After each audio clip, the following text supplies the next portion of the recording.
Hello everyone, welcome to Let's Unbound. And in today's video, we are going to discuss another topic for AMC 8 examination. And today's topic is algebra. We are going to see some tips and tricks to solve some PYQs. So let's get started with our today's video. Let's see what is our first question. So this question came in 2023 paper as first problem. And if you will look at this question, it contains multiple symbols, multiple operation, right? So this can be a little tricky for some students, but remember to apply PEMDAS rule so that it becomes easier to solve. Okay, so let's see how we can solve this question. So they're asking what is the value of this expression, right? Firstly, we are going to open up the brackets, that is the parenthesis, right? Both the brackets we are going to open and we are going to solve whatever is inside these brackets. So 8 times 4 is going to be 32 and 32 plus 2 is 34. Correct. Same thing we are going to do multiplication before addition or subtraction. Correct.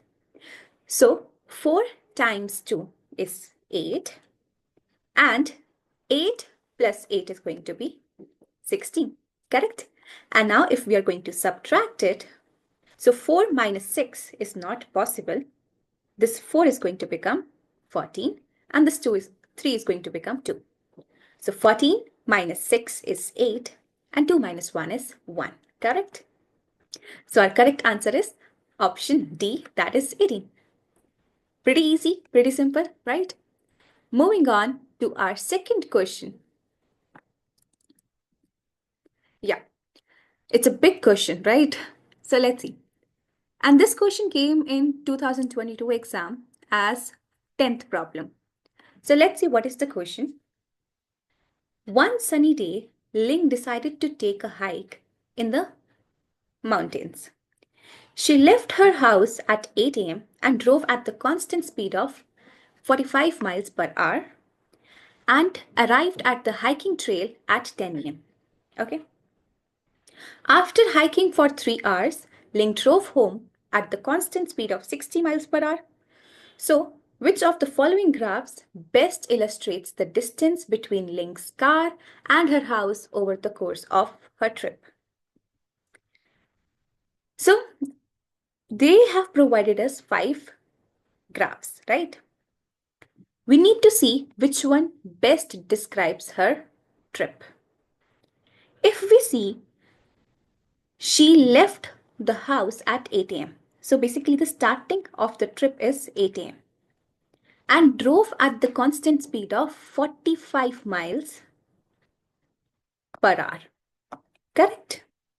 And arrived at the hiking trail at 10 a.m. So that means she started at 10 a.m. The duration of the trip is 2 hours. Correct? So in 2 hours, she is going to cover the distance of 90 miles, right? Because every hour she is covering 45 miles. So in 2 hours, she is going to cover 90 miles, 45 plus 45, or we can say 45 times 2, right? Now, if you will see in the graph, it should start with 8 a.m. because that is the starting of her journey. And all the graphs, it is 8 a.m. only, right? She is driving for 2 hours, correct? And the distance should be 90 miles, correct? And if you will see in option A, the distance is 90 miles at 10 a.m. In option B, the distance is not 90 miles at 10 a.m. So we can eliminate option B. Same goes to option C as well because it does not show 90 miles for 10 a.m. So we can eliminate option C as well. And similarly, we will eliminate option D too because it shows 120 miles at 10 a.m. Correct. So we can eliminate this as well. E can be our answer because it shows 90 miles at 10 a.m. Correct. So she has covered the distance from 8 a.m. to 10 a.m., which is 90 miles. So we have eliminated option B, C, and D. Correct. Now, after hiking for 3 hours, that means she is not driving for 3 hours. Distance remains the constant for 3 hours, that is from 10 a.m. to 1 p.m. Correct. 10 to 1, 3 hours. So here as well, if you will see, from 10 to 1, the distance is constant. And in this graph as well, the distance is constant from 10 to 1. Now, she drove home at the constant speed of 60 miles per hour. Correct. So we are having the relation how if they have provided us distance and speed, we can easily find out time. So if you will see over here, the formula we can apply over here is speed is equals to distance upon time. And this is very obvious as well. If you're driving a car, so the speed of your car depends on the distance and time, how much time we are going to take to find out this time. So we will shift the time on the other side and we will rearrange this expression to find out correct time, and the expression will be now distance upon speed. And we know distance will remain same. If we are going from A point to B point and coming back from B point to A, the distance is going to be same, correct? So unless and until we are changing the route. But here as they haven't specified anything, so distance will stay the same, 90 miles upon speed is going to be 60 miles per hour, correct? And we can see from here, this is going to be, if we divide with the table of 3 and 3, so 3 over 2. So 3 divided by 2 is 1.5, correct? You can do the division and it is going to be 1.5. So the duration coming back home, it will take 1.5 hours. She is starting at 1 p.m. So 1 p.m. plus 1.5, she will reach home at 2:30 p.m. Correct. So it should be between 2 and 3. And option E is correct from here. Because in option A, if you will see, it is exactly at 3. That is wrong. Right? So our correct answer will be option E, because it shows between 2 and 3. So she will take 1.5 hours extra. That will make the time as 2:30. Okay, easy question, interesting. So formula is important over here because multiple different types of questions can also come over here. So this thing is important. Speed is equals to distance upon time. And in case they have provided you distance and speed, you can easily find time. Or if they have provided you time and speed, so you can easily find distance as well, right? By rearranging this. Okay, moving on to our third question of the day. Yeah, this question came as the 12th problem in 2010 paper. And this question looks quite confusing, right? And multiple students struggles doing such type of questions. But today, let's learn a small trick how we can do this question. Of the 500 balls in a large bag, 80% are red and rest are blue. So if 80% are red, 20% will be blue, right? How many of the red balls must be removed from the bag so that 75% of the remaining balls are red? Now, in the remaining, after removing red balls, 75% of the balls are red. That means 25% will be blue, correct? Currently, in the bag, 80% are red and 20% are blue, correct? Let's find out how many blue balls are there. 20% of 500. We can cross out these two zeros with these two zeros. Simply now we need to do 20 times 5, that is 100, right? So there are 100 balls in the bag which are blue. Out of 500, if 100 are blue, so the remaining will be red, that is 80%, 400, right? So 400 balls are red. Now, out of these 400 balls, we need to remove some of the balls so that 75% are red and 25 are blue. Now, if we are going to see the ratio of red balls to blue balls, okay, after removing some of the red balls, so it will be 75% is to 25%, or we can simply write 75 is to 25. And if we are going to simplify it by dividing both the sides by 25 and 25, we will get the ratio as 3:1, right? So that is the ratio of red to blue balls. And we are not changing blue balls. Blue balls will stay constant only. We are only going to remove red balls from the bag. So as we know that blue balls are 100, that means 1 times 100 is 100. So we are going to do the same thing on the other side as well. 3 times 100 is going to be 300. Correct? So after removing some of the red balls, in the bag there will be 300 red balls and 300 red balls and 100 blue balls, right? Because the number of blue balls will stay the constant.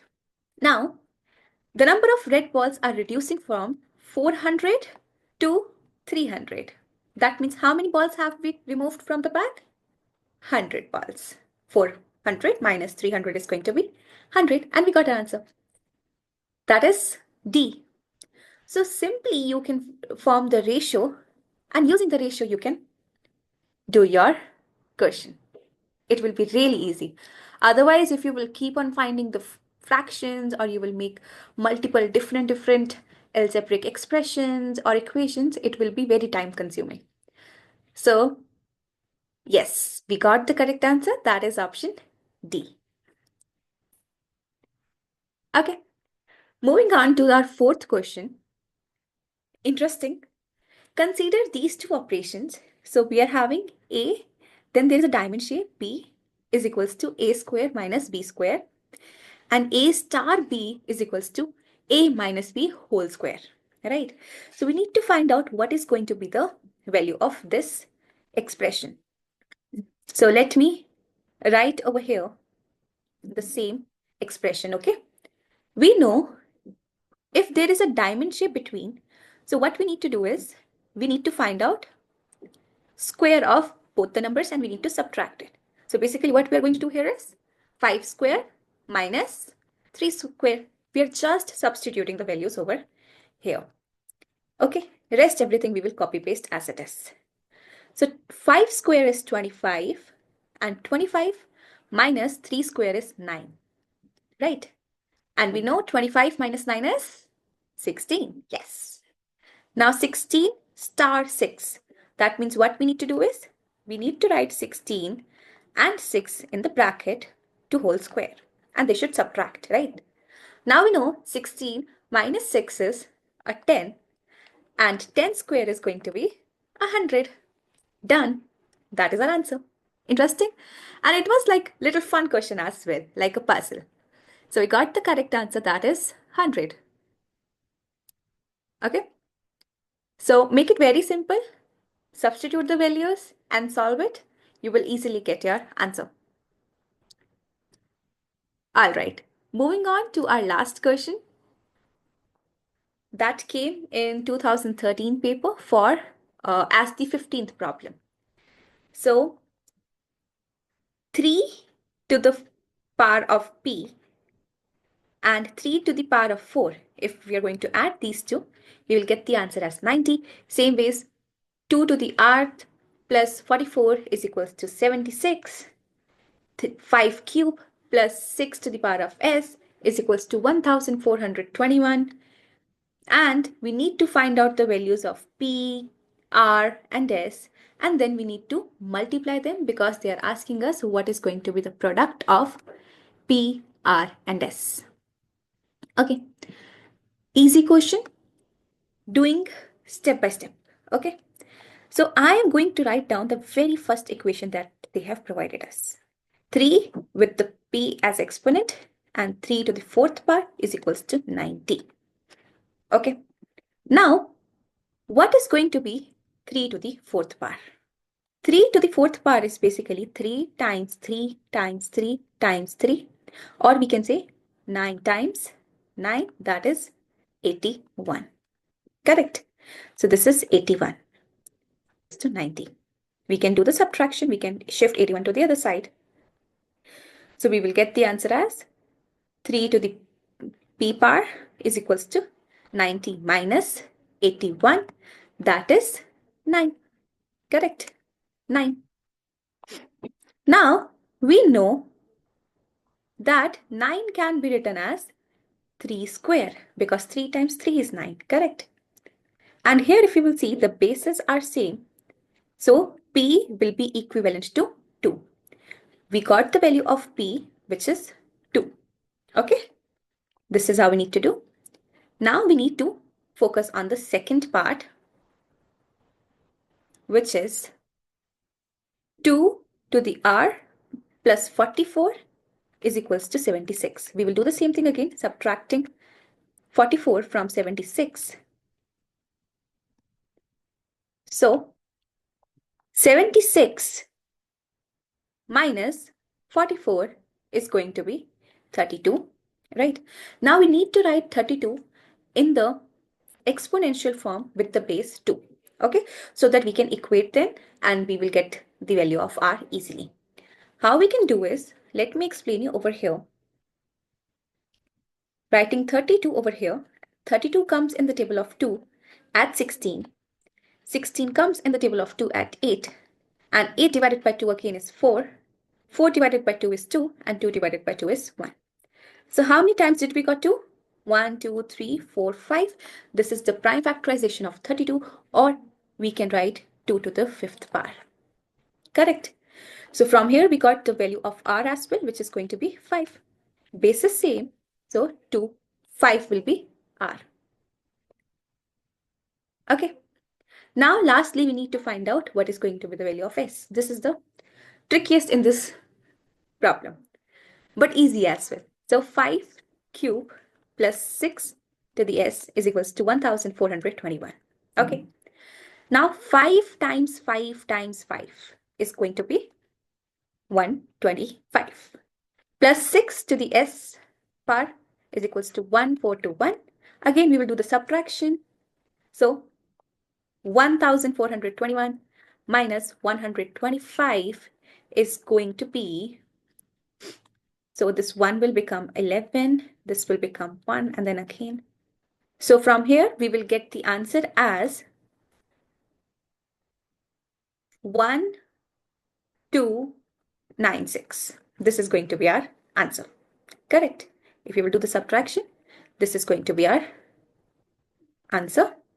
Now we need to write 1296 in the exponential form with the base 6. Same thing we did for 32. Okay, so we are going to divide again and again by 6 so that we can get the factorization. So 1296, if we are going to divide by 6, it will give us the answer as 216. We can do the division over here. Let me show you. 1296 divided by 6. So we can go with 2, 12, right? Then we will bring this 9 down. We will go with 1, 6, and then 36 comes at 6 times 6. So 216 is our answer. And now again, if we are going to divide 216 by 6, so we can go with 3, right? And then with 6. So 36. And now here it becomes easier because 36 divided by 6 is going to be 6 and 6 divided by 6 is 1. Okay, so we can write this as 6 to the 4th power. 6 times 6 times 6 times 6, right? 4 times we are multiplying 6, so that will go as the exponent. Again, the base is same, so the value of S is going to be 4. Okay, so here we are not done. We need to find out the product of P, R and S. P is 2, R is 5, S is 4. So 2 times 40. This is our answer. This is our final answer. Okay, that is option B. Done. Yeah, I hope it was easy, right?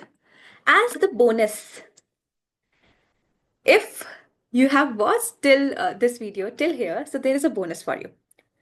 Let's learn the trick to find out any square, any square ending with 5. Okay, ending with 5. This is a bonus trick for you.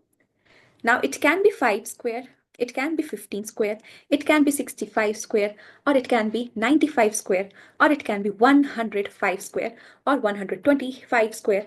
Any number ending with 5. Okay, we know that 5 square is 25, correct? 5 times 5 is 25. So what will happen if we are finding the square of any number ending with 5? It will always end with 25. Always it is going to end with 25. Okay. Now, what we need to do is, whatever number is remaining, we need to check which number comes after it. So just after 1, we are having number 2. We will multiply these two numbers. 1 times 2 is 2. 225 is the answer. Okay. Now, just after 6, we are having 7. So 6 times 7 is 42. 4225 is the answer. That is the square of 65. Easy? Can you try for 95? So, just after 9, we are having 10. 9 times 10 is 90. 9025 is the answer. And just after 10, we are having 11. So, 11 times 10 is 110. So, the answer is 11,025. I hope you enjoyed the trick, right? It was a fun trick, and maybe it can help you in your AMC paper if there is any question wherein you need to find out the square of 2-digit or 3-digit number ending with 5. So you can apply this trick over there. Right? Now, let me know what is going to be the answer for this question in the comments below. We will highlight the correct answer. Okay, and we are done. So, yes, we have solved today 5 questions. And this is going to be the schedule for upcoming lectures, upcoming sessions on the YouTube, right? So you can mark the dates. And in case you have any doubts or anything you want to ask, or you want us to solve any specific particular previous year question, you can let us know in the comments below. Along with it, the free worksheet for today's video and the class notes for today's session, we are going to provide you on our WhatsApp community. So here is the QR code. You can scan it, or the link is in the description box below. You can click on it and then you can join our community. I will see you in the next video. Till then, keep learning. Thank you so much.